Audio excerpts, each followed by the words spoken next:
That's right. It's episode 53 of Rinkside. I'm Pawtai here, joined by Supreme and Yodie. Gentlemen, how are you doing this evening?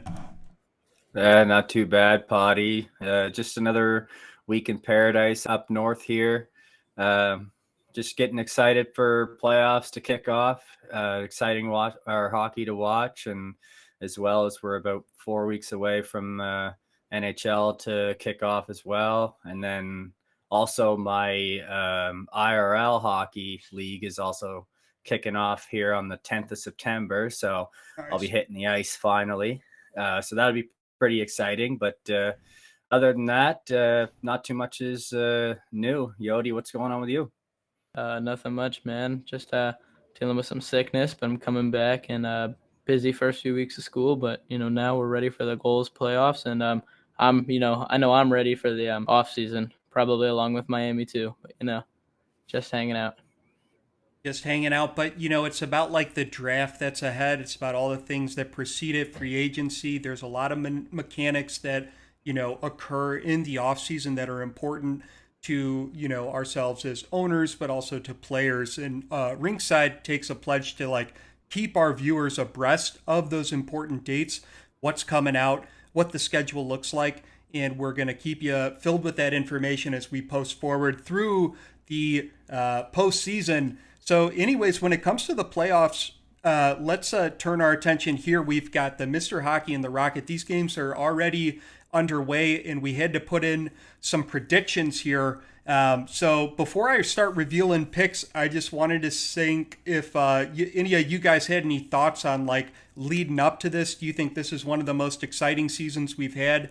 I know you guys are relatively newer in the league, but do you feel like this one, even though you're not involved in it, is still like a high level of competition with the league? Yeah, playoffs this year is going to be interesting, Potty. Like down the Rocket, you got Columbus with an expansion team just coming right out of the gate, going for a playoff push right away in their inaugural season.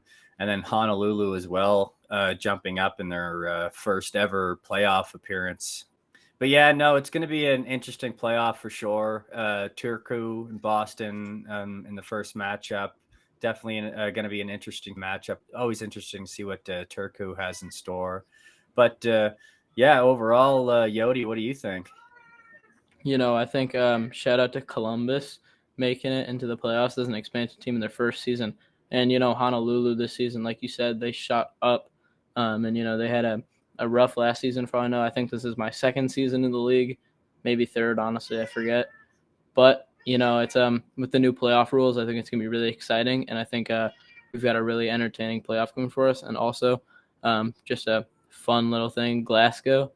They relocated, same team, but relocation, and they're the 4 seed in the Mr. Hockey. So shout out to them. Shout out to them. Transformative season. A lot of teams, having great playoff pushes. But let's see what our picks are in. So, first up, we've got Boston versus Turku, the third seed versus the fourth seed. I am predicting Turku to take this in 4-3 going into a 7-game series. I really think that Escola just knows how to scroll it through the win column and kind of take it through into the end. Boston, I think, is like put together a really commanding team, but I feel like Escola just has more experience in the playoffs and is going to take the win in the long term there. But let's see over here what our next pick is. Coming in live, Supreme. Yeah, I got Turku coming out 4-2 over Boston. Boston had a pretty good season, but like you said, Oni runs a pretty tight ship over there. They got a good team. I wouldn't bet against them. Turku's always been top team in the league for years. So yeah, I'm gonna definitely have to go with Turku. And yeah, I have Boston winning in a 6-game series, and as a former Boston, technically Melbourne player, it's a really well organized team. They've got little things to work on, and they've been just getting better and better. And honestly, I think they're the higher seed. They've got a good chance, and they've been smooth sailing this entire season. So we'll see. But Turku is a really good, also well run team, and I think it's going to be one of the more entertaining, if not the most entertaining first rounder here. Well, speaking of Boston, and to jump from Mr. Hockey to the Rocket, we've got Alaska against Columbus. So these are the same third and sixth seed teams.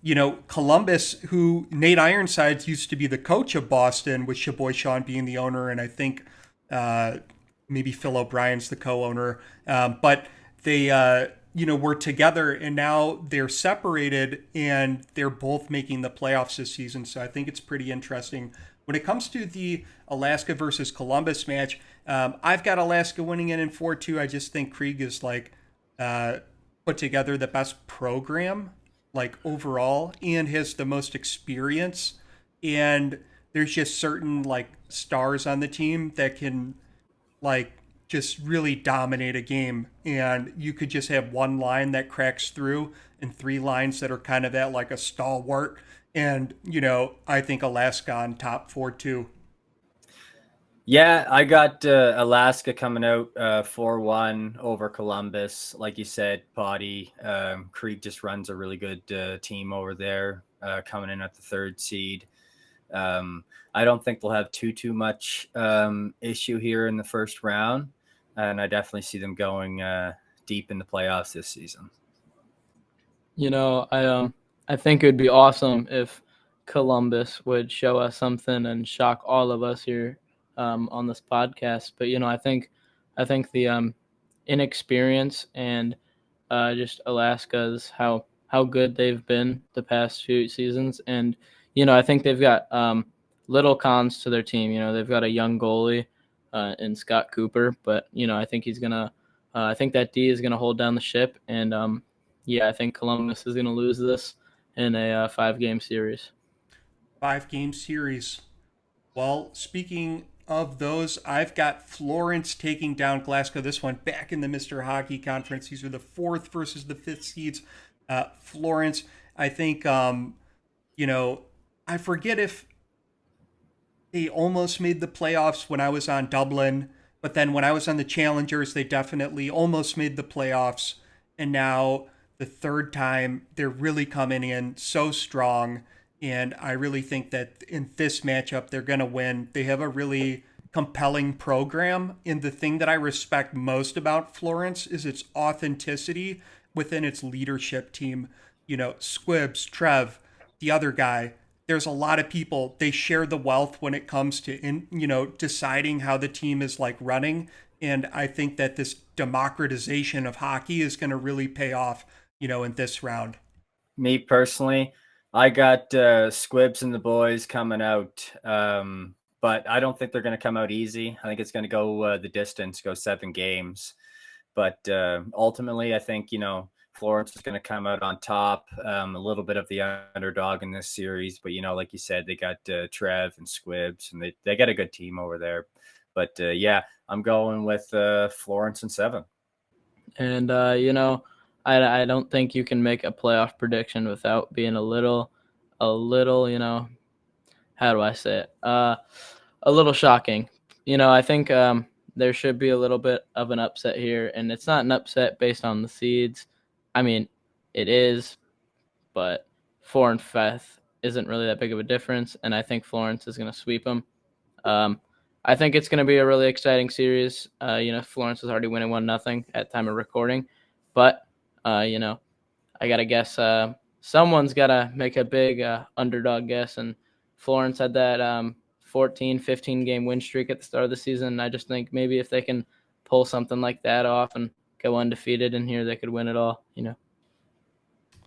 Absolutely. Well, it's too bad you weren't here for the last episode when we did Infi's hot takes, but one of Infi's hot takes was that there will be no shutouts. So let's see if you can prove them wrong. And in our final game, we've got Tennessee versus Honolulu. Tennessee being the 4th seed, Honolulu being the 5th. As Supreme mentioned earlier, this is Honolulu's first entry into the playoffs. I can't confirm for Tennessee. I don't believe so. I believe they've been in here before. So my pick here is Tennessee 4-3. I think it's going to be a gritty battle, but I do see Tennessee coming up on top. If you look just at the number 99s that are on their team, Biff Markham. And then you've also got Dave Axis, co-owner. And then you've got the Swift brothers, CGQ, Gunny, who previously won some awards. That's how I see it playing out in the long run. Tennessee throwing down the big gamble and it paying off this season in the first round. Yeah, Tennessee's trying to gamble with their main man, Johnny Gamble, but I don't think that's going to be enough to take down Honolulu. I got Honolulu coming out in 6 games, them being in the league for a couple seasons now, not making the playoffs until right now.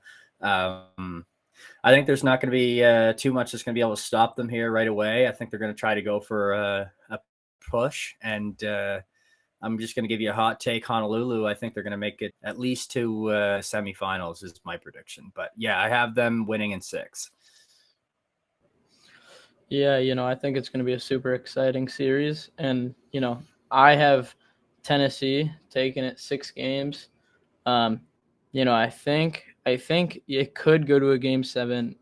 But Honolulu's really strong this year. They've really got their shit together. They didn't lose a lot of guys to expansion.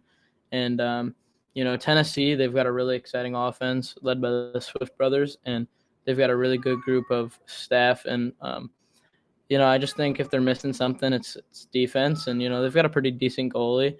But I think Honolulu's got to stay on their toes, and I think same for Tennessee. So we'll see. I think it's going to be one of the more balanced series so far.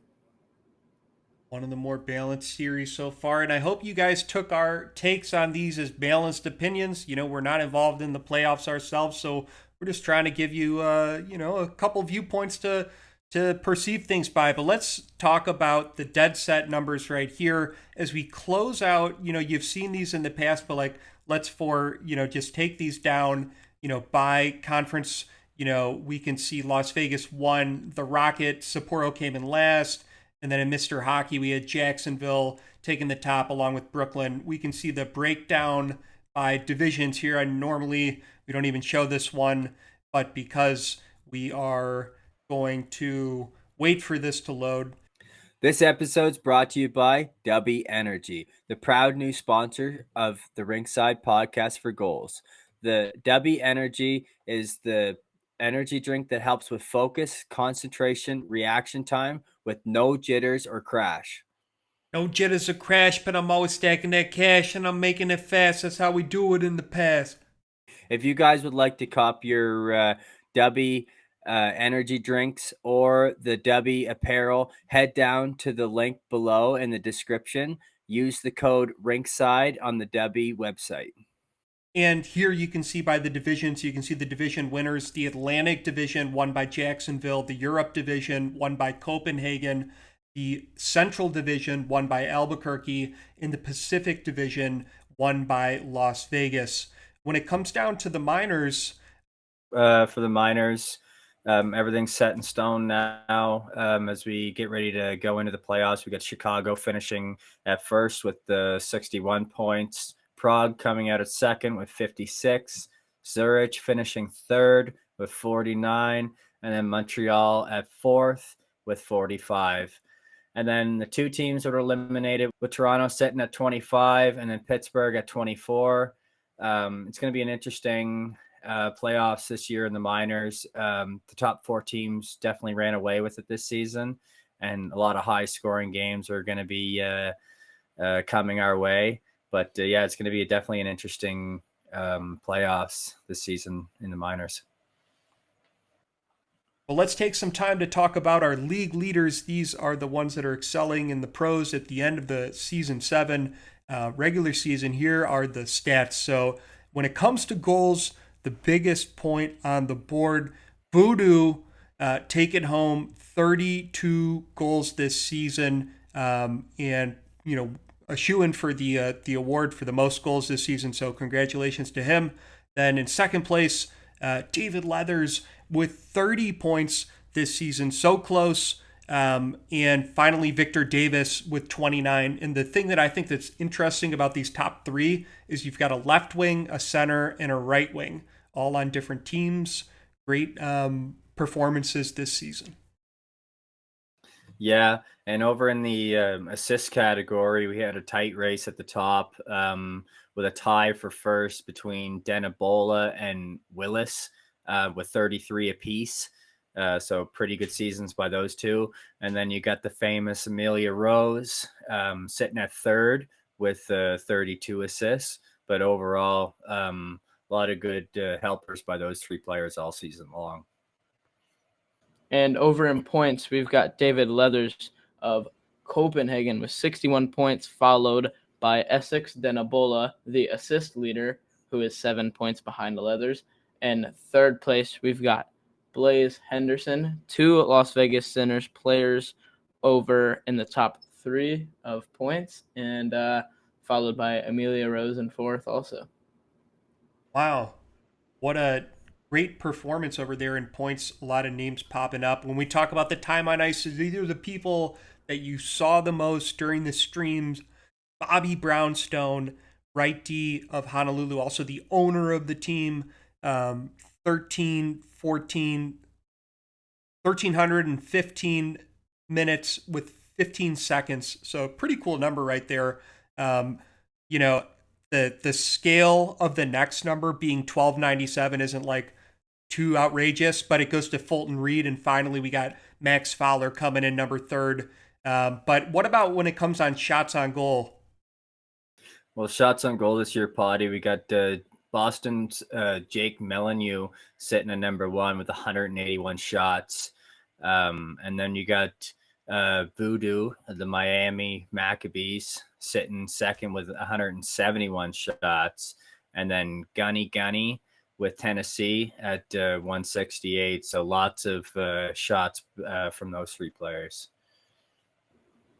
Yep, and moving over to power play goals, we've got Miami's own Voodoo, who is first in goals, I believe, followed by Blaze Henderson of Las Vegas and Jake Molyneux of Boston, tied for second.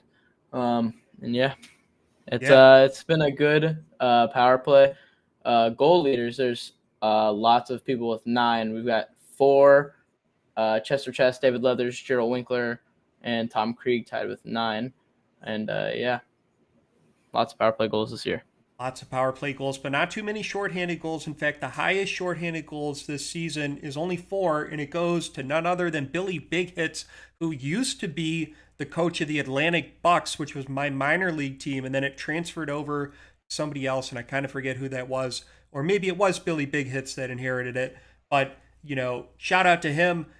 With 4 shorthanded goals. Then Brandon Arispe Romero, also known as Barr, coming in with 3 from Sapporo, left wing. And we had a 3-way tie for 2 with Bunka Murray, Isaias Palmares, and Victor Davis with 2 a pair for shorthanded goals. So great to see those out on the ice. Let's kind of turn our attention here to hits. One of the most impressive and most acclaimed categories I can remember. And we have none other than Jace Taylor from the North Bay Mallards with 195 hits, a right D. Then Johnny Blades, a name I, kind of expected to definitely be up there, from Jacksonville with 183. And in third place, Bobby Brownstone, the one with the most time on the ice, also putting up the 3rd most hits, putting that ice time to use. Shout out Bobby Brownstone for holding it down on the clock. Right D with 181 hits. Penalty minutes. Yeah, for penalty minutes, Potty, we got Shady Meeks 1 minute away from spending a full game in the box at 59 minutes. And then we got Phil O'Brien with Boston as well at 53 minutes. So lots of penalty kill time in Boston this season between those 2 players. And then coming at number 3 with the Las Vegas Sinners, you got Jerry Jackson sitting at 50 penalty minutes in the box. Moving over to puck possession time leaders, we've got Billy Big Hits, talked about before, for Norfolk with 86 minutes, I believe, and 49 seconds. Voodoo of Miami, clearly he's got the puck a lot if he's going to be scoring all those goals. And soon-to-be free agent from Brooklyn, Riza Locke. Moving over to our plus-minus best we've got David Leathers of Copenhagen tied with Grizzlebear, and Doug Britton one behind those two. And at third, others, Las Vegas Center, Frank Castle, two lefties from Las Vegas, kind of surprising. Actually, there's multiple Las Vegas team-in. Also, Aaron Kozak down there. And Hank Falco is another Las Vegas Center. Hell yeah, shout out Aaron Kozak, keep it real. Aaron Beastman too.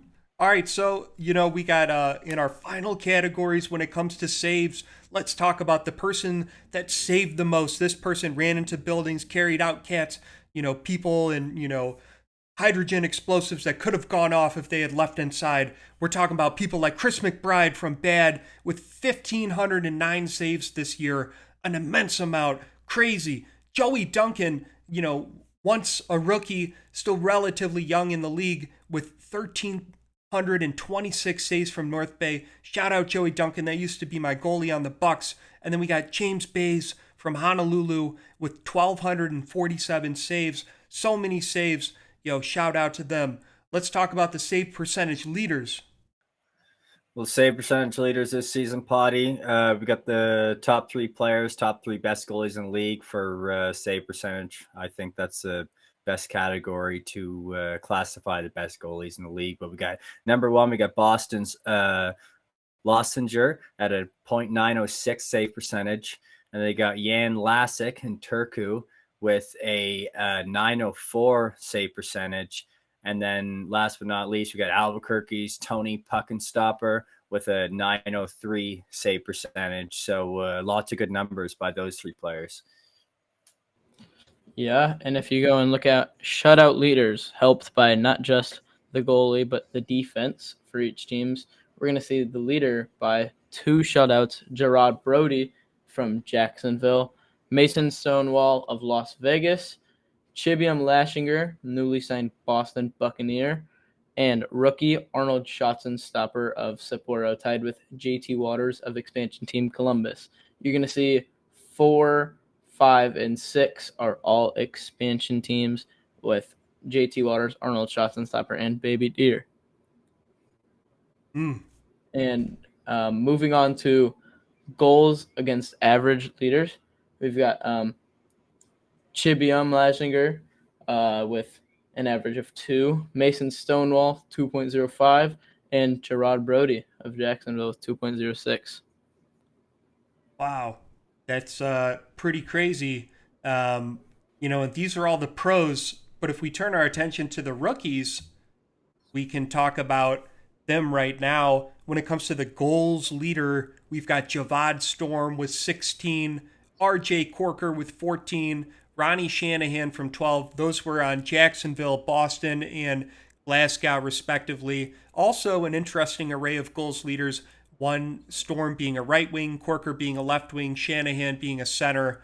So with the assists this year for the rookies, we got Tom Adamo Jr. in Columbus sitting at 19. And they got Cam Jones in Albuquerque with 17. And tied in second is Billy Hawk with Copenhagen at 17 as well. Good rookie season by those three players, and it'll be exciting to see what they do from there on. Just a quick shout out to Javad Storm sitting at 4th with Jacksonville. Having one of the best seasons from a rookie in my time in goals anyway so far. He's just been running away with it, and he's just up there in every category. Yep, and as we're talking about Javad Storm, he's first in points, as he has been through the entire season. Clearly has been a focal point of Jacksonville's young core, and you're going to see Tom Adamo Jr. out of Columbus, rookie on an expansion team, one of probably their first ever draft picks, and with 28 points, just behind Javad Storm with 32. And Billy Hawk and RJ Corker, a Boston staff member as a rookie, in 4th there. And finally, we've got as promised, a schedule of events with the playoffs already starting on the 4th. That's today. Then we've got, during the second round break, there's going to be the draft lottery, where I believe the teams that are on the lowest get to have a draft lottery or something. There's a bunch of balls involved.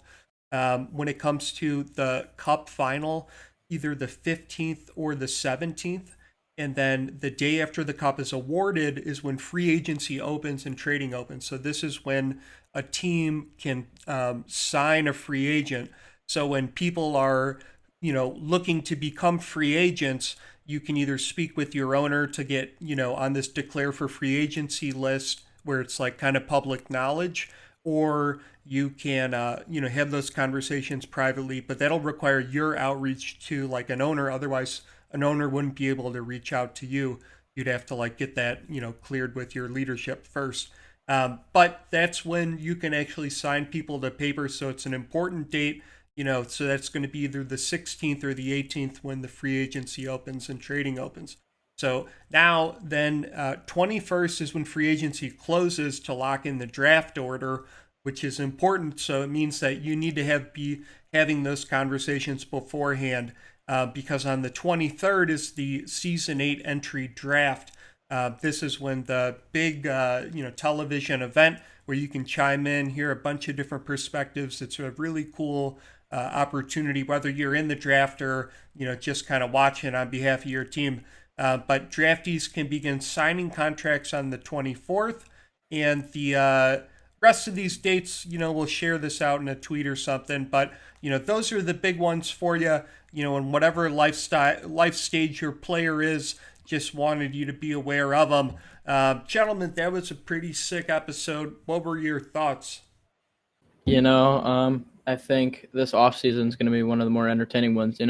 Last season we had expansion, so we've got less to talk about new team-wise. But I'm sure we're going to have some good offseason business and possibly some interviews with free agents or people that are looking to have a big free agency. And, I think the Cup is going to be a big thing that these episodes will be revolved around. And I think people should stay tuned for things like award predictions and more late round Cup predictions. Yeah, like Yodie said, guys, we're going to come out with some predictions for later rounds in the playoffs once the time comes, as well as some award predictions.